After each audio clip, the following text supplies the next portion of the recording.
नाज़रीन, इमरान खान साहब ने कहा था कुछ अर्सा पहले कि उनको बार बार पेशकश की जाती है। कभी कहा जाता है पाकिस्तान से बाहर मुंतकिल कर देते हैं, कभी कहा जाता है बनीगाला मुंतकिल कर देते हैं, कभी कहा जाता है कि आपको जनाब आज़ाद कर देते हैं। यानी बार बार इमरान खान साहब को डील ऑफर की जाती है और इमरान खान साहब इनकार कर देते हैं। आज से कुछ अर्सा पहले मोहसिन नकवी ने इमरान खान साहब को मुखातिब करते हुए यह ट्वीट किया था कि इमरान खान साहब बताएं आपको किसने डील ऑफर की है। कोई आपको डील ऑफर नहीं की, और बड़ी बड़ी बातें कर गया मोहसिन नकवी उसी एक ट्वीट के अंदर। लेकिन आज मोहसिन नकवी जिन पार्टियों का मरहून मिन्नत है या जिनकी वजह से मोहसिन नकवी आज सेनेटर बना हुआ है, उनके अहम तरीन रहनुमा वफाकी वजीर तारक फजल चौधरी साहब ने स्टेटमेंट देके मोहसिन नकवी को झूठा साबित कर दिया और इमरान खान को सच्चा साबित कर दिया। तहरीक इंसाफ दरखास्त देकर इमरान खान साहब को बनीगाला मुंतकिल करवा ले, यानी तहरीक इंसाफ दरखास्त दे, इमरान खान को बनीगाला मुंतकिल कर देंगे। हम पहले भी पेशकश कर चुके हैं, इमरान खान ने अभी तक दरखास्त नहीं दी। ये वफाकी वजीर तारक फजल चौधरी साहब कह रहे हैं।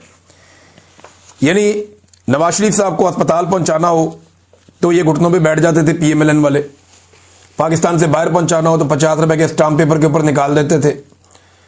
हमेशा नवाज शरीफ ने डील की है, आसिफ अली जरदारी ने डील की है, लेकिन इमरान खान डील नहीं करना चाहते। वो अपनी जात के लिए डील नहीं करना चाहते। वो कहते हैं एस्टेब्लिशमेंट आए बैठे बात करे, उन्होंने निकलना कैसे है बाहर, हम इलेक्शन करवा के पाकिस्तान खुद संभाल लेंगे। तो एक्चुअल तो मामला यह है कि एस्टेब्लिशमेंट के कब्जे से पाकिस्तान निकले, हुकूमत चाहे बाद में किसी की भी आ जाए। यानी अभी मकबूलियत अगर पीटीआई की है तो एक आधी हुकूमत उनकी बन जाएगी, अगर डिलीवर करेंगे तो दोबारा बनेगी, नहीं करेंगे तो पीपल्स पार्टी की या पीएमएलएन की बन जाएगी। ये ऑब्वियस है, पॉलिटिकल पार्टीज एक के बाद एक हुकूमतें बनाते रहते हैं। प्रॉब्लम यह है कि एस्टेब्लिशमेंट का कोई सियासत में किरदार नहीं होना चाहिए, लेकिन बदकिस्मती से वो सियासत में किरदार अदा करते हैं। अब एक मरतबा फिर जो है वो साबित हो गया कि इमरान खान साहब ने जो कहा कि उनको बार बार पेशकश की जाती है, वो इमरान खान साहब की बात दुरुस्त थी। मोहसिन नकवी साहब ने गलत बयानी से काम लिया था। ये तारक फजल चौधरी साहब के स्टेटमेंट से ये पता चलता है। देखिए, मैं आपको ये बता देता हूं जो मेरे पास इंफॉर्मेशन है कि एस्टेब्लिशमेंट इमरान खान साहब से बात करना चाहती थी। एस्टेब्लिशमेंट ने यह फैसला भी कर लिया था कि यास्मीन राशिद साहिबा को छोड़ दिया जाएगा, पब्लिक का बहुत प्रेशर था, और शाह महमूद कुरैशी साहब को भी रिहा कर दिया जाएगा। सीबीएम हो रहे थे जिन्हें आप कॉन्फिडेंस बिल्डिंग मेजर्स कहते हैं। ये चीजें चल रही थी मई से पहले। वो जो फायदा हुआ तो मिलिट्री एस्टेब्लिशमेंट को थोड़ी सी ऑक्सीजन मिल गई पब्लिक में, तो उन्होंने वो फैसला अपना तब्दील कर लिया। जहां पे वो उस वक्त पाकिस्तान तहरीक इंसाफ की मिन्नतें कर रहे थे बातचीत करने के लिए और रास्ते निकालने की बात कर रहे थे। मैंने आपको बताया भी था एक वीलॉग में कि मुझे तक राब्ता करके एक दो लोगों ने यह दावा किया कि जनाब बड़ी जल्दी हालात ठीक हो जाएंगे, मिलिट्री एस्टेब्लिशमेंट अपने आप को सियासत से अलग कर लेगी। तो मैंने उस वीलॉग में भी ये कहा था कि जब तक ये नहीं कर लेंगे तब तक हमें यकीन नहीं करना चाहिए। ये कहानियां ही होती है। लेकिन फिर जब इंडिया और पाकिस्तान का मार्का हुआ, इन्हें थोड़ी सी ऑक्सीजन मिल गई पब्लिक के अंदर, या पब्लिक के अंदर इनकी गेम बेहतर हो गई, तो इन्होंने साथ ही कहा जी नहीं, अब कोई मुज़ाकरात नहीं, कोई चीज नहीं, फौरन ये पॉइंट ऑफ नो रिटर्न पे वापस पहुंच गए। लेकिन अब दोबारा से उनके हालात पतले होना शुरू हो गए हैं। आजकल खबरें ये दी जा रही हैं या दिलवाई जा रही हैं, लेकिन खबरें आ रही हैं। खबरें ये दी जा रही हैं कि हुकूमत और एस्टेब्लिशमेंट में कुछ प्रॉब्लम्स क्रिएट हो गए हैं। एस्टेब्लिशमेंट के जो करीबी लोग हैं, जैसे कि मोहसिन बेग साहब हैं या इस तरह के और कोई सहाफ़ी हैं, वो अब हुकूमत के ऊपर खासतौर पे पंजाब हुकूमत पे और इधर उधर तनकीद करना शुरू हो गए। लेकिन इसका मतलब हरगिज ये नहीं लेना चाहिए कि आसिफ मुनीर साहब नवंबर में घर जा रहे हैं। ये मेरे ख्याल में कबल वक्त होगा। नवाज शरीफ के बारे में आप कोई प्रिडिक्ट तो नहीं कर सकते। नवाज शरीफ का प्रॉब्लम है कि वो अपने अलावा किसी और को ताकत के किसी ओहदे के ऊपर बैठा हुआ नहीं देख सकता।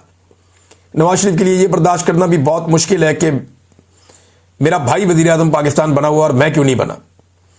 यानी इनका शरीका भी होता है ना। ये लास्ट टाइम जब बनाना था तो शाहिद खाकान अब्बासी को बना दिया था नवाज शरीफ साहब ने, शहबाज शरीफ साहब को नजरअंदाज किया था। तो ये एक नवाज शरीफ साहब का प्रॉब्लम तो है कि वो किसी जर्नैल को, किसी सियासतदान को अपने से ऊपर नहीं देख सकते। उन्हें मुकम्मल ताकत पसंद है। दूसरा एक और चीज भी आपको ध्यान में रखनी पड़ेगी कि मौजूदा जो आर्मी चीफ है, इसने ट्रंप के साथ अच्छे ताल्लुकात बनाए हैं।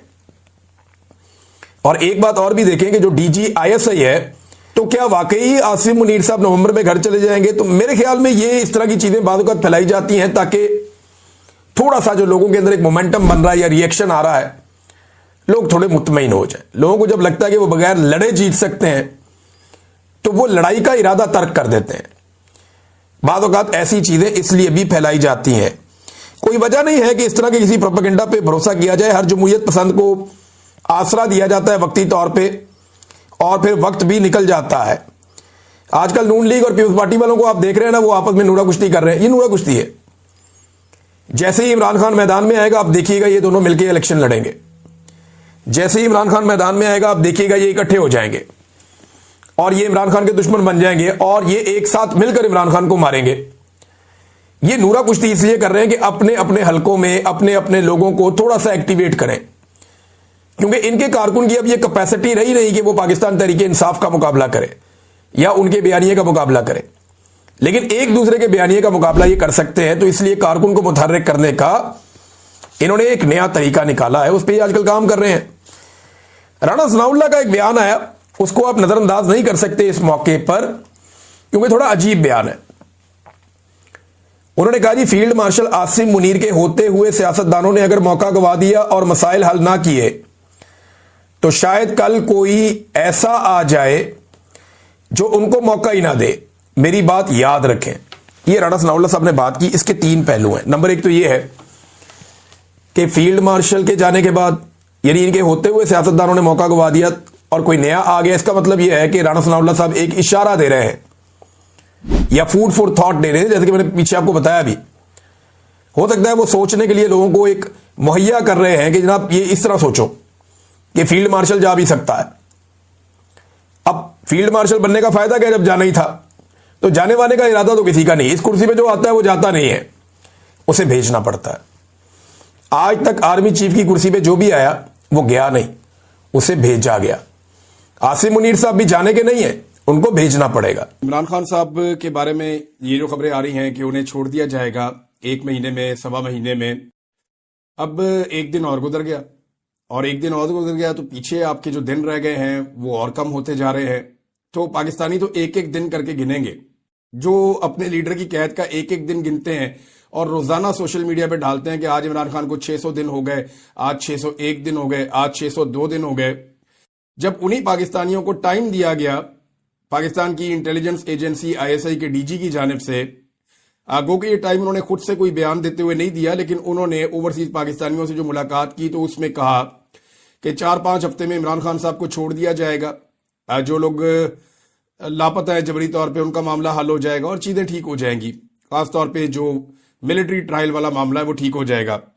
अब दबाव तो बहुत है पाकिस्तान की एस्टेब्लिशमेंट पे, तो ओवरसीज पाकिस्तानियों की अक्सरियत कल भी इमरान खान के साथ खड़ी थी, आज भी खड़ी है। अब तक के लिए इतने, अपना ख्याल रखिएगा, अपने इस चैनल का भी। अल्लाह हाफ़िज़।